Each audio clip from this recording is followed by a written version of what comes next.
नमस्कार दोस्तों। Crime and punishment Russian novel nihilism और सुपर ह्यूमन की फिलॉसफी पर आधारित है। इसके लेखक हैं फ्योदोर दोस्तोयेव्स्की।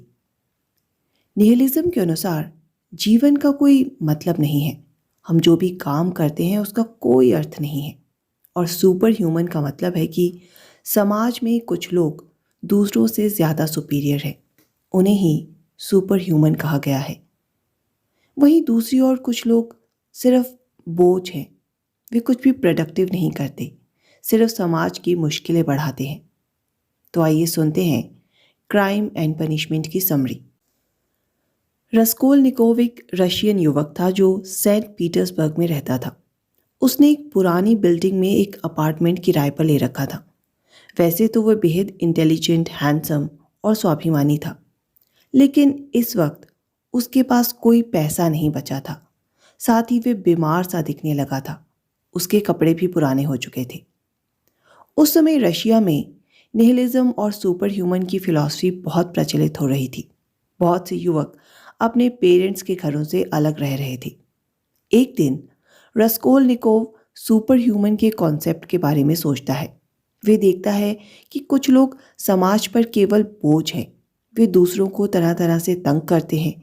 ऐसे में उनका मर्डर करना गलत नहीं होगा। फिर उसने अलियोना नाम की बूढ़ी साहूकार के बारे में सोचा। उससे बहुत से लोग परेशान थे, क्योंकि वे दूसरों को ब्याज पर पैसे देती थी और बदले में बहुत सा ब्याज और सूद ले लेती थी। पैसा ना लौटाने पर वे दूसरों की महंगी चीज़ों पर अपना कब्जा कर लेती थी। रस्कोलनिकोव ने सोचा कि अलियोना से समाज को क्या फ़ायदा है, वह तो बहुत से अच्छे लोगों का बुरा करती है। ऐसे में उसके जैसे लोगों को हटा दिया जाना चाहिए, क्योंकि तभी सुपर ह्यूमन समाज को आगे ले जाएंगे। फिर वे सोचता है कि क्राइम और पनिशमेंट के नियम बड़े अजीब हैं। हम सिर्फ उसे पनिशमेंट देते हैं जिसने सच में कोई बड़ा क्राइम किया है, जैसे चोरी, हत्या। लेकिन अलियोना जैसे लोगों के क्राइम बिना दंडित किए रह जाते हैं। इससे सुपर ह्यूमन लोग दब जाते हैं और सारा समाज ही पिछड़ा रह जाता है। बहुत देर तक सोच विचार करने के बाद रस्कोलनिकोव ने अलियोना का मर्डर करने का निर्णय कर लिया। इसके बाद वे प्लान के मुताबिक अलियोना के घर जाता है और उससे कहता है कि उसे घड़ी खरीदने के लिए कुछ पैसे चाहिए। अलियोना उसे पैसे दे देती है। फिर वो एक चीप बार में जाता है और वहाँ शराब पीता है। वहाँ उसे एक मरमाल्दोव नाम का आदमी मिलता है। उसकी नौकरी चली गई है और पिछले 5 दिन से वे नशे में धुत है। मरमाल्दोव उसे अपनी बीमार पत्नी कटरीना के बारे में बताता है और कहता है कि उसकी बेटी सोनिया तंगहाली की वजह से वेश्यावृत्ति करने को मजबूर हो गई है। फिर रस्कोलनिकोव मरमाल्दोव को उसके घर ले जाता है और वहाँ पे देखता है कि सच में उसके घर की हालत बदतर है। अगले दिन रस्कोलनिकोव को उसकी माँ का पत्र मिलता है। उसने लिखा है कि रस्कोलनिकोव की बहन दुनिया की सगाई ल्यूजिन नामक सरकारी अफसर के साथ हो गई है और वे दोनों जल्दी ही सेंट पीटर्सबर्ग रस्कोलनिकोव के पास आएंगे। इसके बाद रस्कोलनिकोव फिर से एक बार में जाता है। वहाँ एक स्टूडेंट को अलियोना को कोसते हुए सुनता है। स्टूडेंट कहता है कि अगर अलियोना मर जाए तो ये दुनिया बहुत अच्छी हो जाएगी। स्पष्ट रूप से स्टूडेंट को भी अलियोना ने लूटा था। इसके बाद रस्कोलनिकोव को पता चलता है कि अगली शाम को अलियोना अपने घर पर अकेली होने वाली है। वे रात को मुश्किल से सो पाता है। अगले दिन वह एक कुल्हाड़ी ढूंढता है और गिरवी रखने के लिए एक चीज़ लेता है और अलियोना के घर चला जाता है। अलियोना वहाँ अकेली थी। मौका पाकर रस्कोलनिकोव उसकी हत्या कर देता है, लेकिन तभी उसकी बहन लिज़वेटा आ जाती है और वे उसे भी मार देता है। फिर वे छुपते छुपाते अपने अपार्टमेंट में आ जाता है और निढाल होकर सोफे पर गिर जाता है। रस्कोलनिकोव अगले दिन उठता है और हड़बड़ी में देखने लगता है कि कहीं उसके कपड़ों पर खून तो नहीं लगा। तभी उसे पुलिस का सम्मन मिलता है। उसे पुलिस स्टेशन बुलाया गया था, लेकिन ये कोई और केस था। दरअसल उसकी लैंडलेडी ने पुलिस से शिकायत कर दी थी कि उसने बहुत से महीनों से किराया नहीं दिया था। जब कुछ पुलिस के लोग अलियोना और उसकी बहन की हत्या की चर्चा करते हैं तो उन्हें सुनकर रस्कोलनिकोव बेहोश हो जाता है। इससे पुलिस को उस पर शक हो जाता है। होश आने पर वह घर चला आता है। वे अलियोना के घर से चुराई चीज़ों को इकट्ठा करता है और बाहर बागीचे में दबा देता है। फिर वे अपने दोस्त रज़ुमिकिन से मिलने जाता है। रज़ुमिकिन उसे एक जॉब के बारे में बताता है जिसके लिए वे मना कर देता है। जब वे अपने अपार्टमेंट वापस आता है तो उसे बुखार हो जाता है। वे 4 दिन तक डिलीरियम के कारण बेहोश रहता है। होश आने पर उसे पता चलता है कि उसकी मेड और उसका दोस्त रज़ुमिकिन ने 4 दिन तक उसकी देखभाल की है। इस बीच एक डॉक्टर उसका इलाज कर रहा था और एक पुलिस वाला भी उसे देखने आ रहा था। उन सब ने नोटिस किया कि जब भी अलियोना की हत्या की बात होती है तो वो बेचैन हो उठता है। तभी रस्कोलनिकोव की बहन दुनिया और उसका मंगेतर ल्यूजिन भी उसका हालचाल जानने के लिए आते हैं। लेकिन रस्कोलनिकोव को ल्यूजिन बिल्कुल भी पसंद नहीं था क्योंकि वे बेईमान और दिखावटी था। रस्कोलनिकोव की उससे किसी बात पर तीखी बहस हो जाती है। इसके बाद रस्कोलनिकोव भोजन करके एक कैफे में जाता है और वहां उसे वही पुलिस वाला मिलता है। उसे अपना जुर्म बताने ही वाला होता है कि फिर से रुक जाता है। वह अपनी फिलॉसफी को याद करने लगता है और सोचता है कि अलियोना की हत्या करके उसने समाज के लिए अच्छा काम किया है, लेकिन उसके इमोशंस उसका साथ नहीं दे पा रहे थे। इसके बाद रस्कोलनिकोव वहां से चला जाता है, लेकिन रास्ते में देखता है कि मर्मादिलोव का एक गाड़ी से एक्सीडेंट हो गया था और वे जख्मी होकर वहां पड़ा था। रस्कोलनिकोव उसे छोड़ने उसके घर जाता है। वहां उसकी बेटी सोनिया से मिलता है जो देखने में बहुत खूबसूरत थी और उसकी तरफ आकर्षित हो जाता है। लेकिन इसी दौरान मर्मेदिलोव की मृत्यु हो जाती है। रस्कोलनिकोव सोनिया को 20 रूबल्स देता है जो उसकी माँ ने दिए थे। फिर रस्कोलनिकोव अपने दोस्त रज़ुमिकिन के साथ वापस अपने अपार्टमेंट आता है। वहां वे देखता है कि दुनिया और उसकी माँ उसके साथ रहने आ गई थी। उन्हें देखकर रस्कोलनिकोव बेहोश हो जाता है। होश आने पर वे उन दोनों को उसके कमरे से निकल जाने के लिए कहता है। वे अपनी बहन दुनिया को ल्यूजिन से अपनी सगाई तोड़ने के लिए भी कहता है। रस्कोलनिकोव के बर्ताव से उसकी माँ बहुत चिंतित थी। उसे समझ नहीं आ रहा था कि उसके बेटे को आखिर हो क्या गया था। उधर रज़ुमिकिन को दुनिया से प्यार हो गया था। अगले दिन वे दुनिया और उसकी माँ को रस्कोलनिकोव के बारे में बताता है।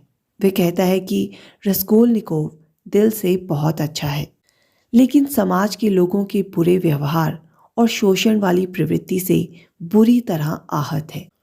वो एक बहुत ही सेंसिटिव लड़का है और एक दार्शनिक की तरह सोचता है।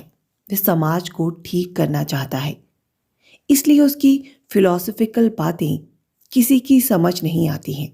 समाज को ठीक ना कर पाने की मजबूरी की वजह से उसके अंदर एक गुस्सा और रोष रहता है। फिर वे तीनों रस्कोलनिकोव के पास जाते हैं। वहाँ डॉक्टर उसका इलाज कर रहा था। वे कहता है कि रस्कोलनिकोव अब पहले से ठीक महसूस कर रहा है। इसके बाद रस्कोलनिकोव अपनी माँ और बहन से अपने बुरे बर्ताव के लिए माफ़ी मांगता है, लेकिन थोड़ी देर बाद फिर से चिड़चिड़ा हो जाता है। वे दुनिया को कहता है कि ल्यूजिन से अपनी सगाई तोड़ दे क्योंकि उसके साथ वे कभी खुश नहीं रहेगी, लेकिन वे कहती है कि आज उससे मिलने जा रही है। रस्कोलनिकोव को भी इनवाइट करती है। तभी वहाँ सोनिया आती है। वे इतने सारे लोगों को देखकर थोड़ा सकुचा जाती है, लेकिन फिर वे रस्कोलनिकोव को अपने पिता के फ्यूनरल में आने के लिए इनवाइट करती है और वहाँ से चली जाती है। अपनी गिरवी रखी एक घड़ी को छुड़ाने के बहाने रस्कोलनिकोव उस मर्डर का केस देख रहे मजिस्ट्रेट से मिलने जाता है। मजिस्ट्रेट वास्तव में रस्कोलनिकोव के दोस्त रज़ुमिकिन का रिश्तेदार था। मजिस्ट्रेट उससे बहुत से सवाल जवाब पूछता है और रस्कोलनिकोव को लगता है कि शायद उसे अलियोना की हत्या का शक उस पर हो गया है। इसके बाद वे अपने दोस्त रज़ुमिकिन को बताता है कि मजिस्ट्रेट ने उससे क्या क्या कहा और उससे पूछता है कि क्या मजिस्ट्रेट सच में उसे दोषी मानता है। लेकिन रज़ुमिकिन को इसके बारे में ज़्यादा जानकारी नहीं थी। उसके बाद रस्कोलनिकोव के कमरे में एक अजनबी आदमी मिलने आता है। उसका नाम स्विद्रिगलोव है। वे रस्कोलनिकोव की बहन दुनिया का पहला बॉस था और उसके प्यार में ऑब्सेस था। वे हर हाल में दुनिया को पाना चाहता था।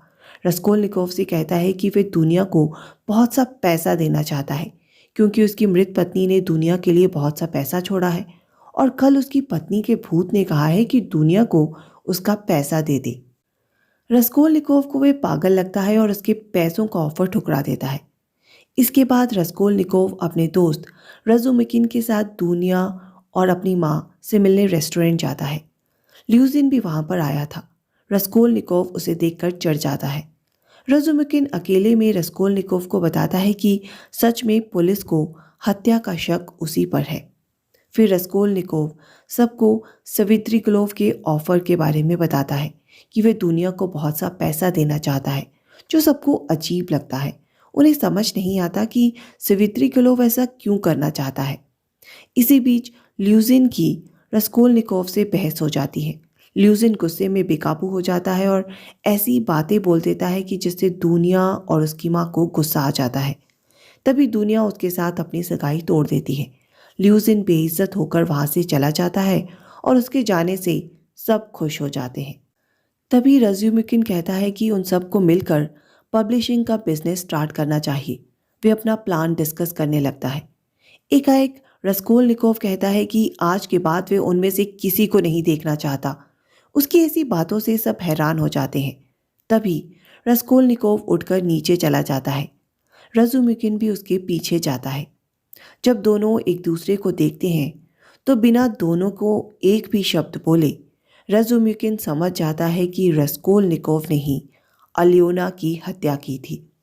फिर रस्कोलनिकोव वहां से चला जाता है और रज़ुमिकिन दोबारा जाकर दुनिया और पुल्चेरिया से कहता है कि वे हर हाल में उनका साथ देगा। उधर रस्कोलनिकोव सोनिया से मिलने जाता है और उससे बाइबल से लेज़रस की कहानी पढ़कर उसे सुनाने के लिए कहता है। लेज़रस का क्राइस्ट ने उत्थान किया था। इसी बीच पता चलता है कि निकोलाई नाम के आदमी ने अलियोना की हत्या का अपराध अपने सिर पर ले लिया था। उसे कई दिनों से संदेह के चलते गिरफ्तार करके रखा हुआ था। ये जानकर रस्कोलनिकोव को बहुत अजीब लगता है। एक दिन रस्कोलनिकोव फिर से सोनिया से उसके पिता के फ्यूनरल पर मिलता है। वहां और भी कुछ लोग आए हुए थे जिनमें ल्यूजिन भी शामिल था। वो रस्कोलनिकोव से अब भी नफरत करता है। तभी वे सोनिया को फ्यूनरल के लिए 20 रूबल्स देता है, लेकिन उसकी जेब में चुपके से 100 रूबल्स का नोट भी डाल देता है। फिर वे सबके सामने सोनिया पर 100 रूबल्स की चोरी का इल्ज़ाम लगा देता है। सोनिया इससे इनकार करती है, लेकिन जब उसकी तलाशी ली जाती है तो उसकी जेब से 100 रूबल्स का नोट निकलता है। तभी एक लड़का कहता है कि उसने ल्यूजिन को सोनिया की जेब में नोट डालते हुए देखा था। इससे उसकी पोल पट्टी खुल जाती है और वह जल्दी से वहां से चला जाता है। रस्कोलनिकोव को लगता है कि सिर्फ उससे बदला लेने के लिए ल्यूजिन ने सोनिया को बदनाम करने की कोशिश की थी।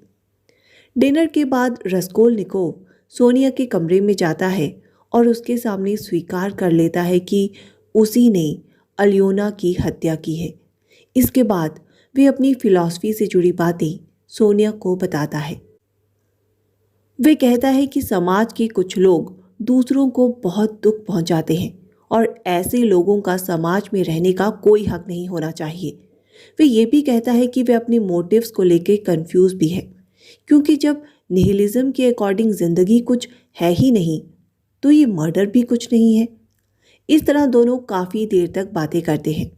अंत में सोनिया कहती है कि उसे अथॉरिटी के सामने अपना जुर्म कबूल कर लेना चाहिए। इस बीच सोनिया की मां कटरीना का लैंडलेडी से झगड़ा होने लगता है। वे पहले ही गमगीन थी। इस सब से वे पागलों जैसी हो जाती है। रात को कटरीना बेहोश हो जाती है और उसकी मृत्यु हो जाती है। सोनिया से अपना जुर्म कन्फेस करने के बाद रस्कोल्निकोव गलियों में पागलों की तरह घूमने लगता है। रज़ुमिकिन उसके पास आकर अपार्टमेंट में मिलता है और डांटता है कि क्या वे सच में पागल हो गया है। वे उससे कहता है कि उसने अपनी माँ और बहन को बहुत दुखी किया है। तभी मैजिस्ट्रेट पोर्फिरी आता है। वे रस्कोल्निकोव से किए अपने बुरे बर्ताव को लेकर माफ़ी मांगता है, लेकिन वे ये भी कहता है कि उसे निकोलाई के कन्फेशन पर यकीन नहीं है और अगर सच में रस्कोल्निकोव ने अपराध किया है तो वे उसे कबूल कर ले। इससे उसे कम सज़ा मिलेगी। इसके बाद रस्कोल्निकोव स्विद्रिगलोव को ढूंढता है और उससे पूछता है कि वे दुनिया के पीछे क्यों पड़ा है। स्विद्रिगलोव डर जाता है। उसे लगता है कि रस्कोल्निकोव उसका भी मर्डर कर देगा। इसलिए वे झूठ बोलता है कि अब उसका इरादा बदल गया है और उसने एक 16 साल की लड़की से सगाई कर ली है।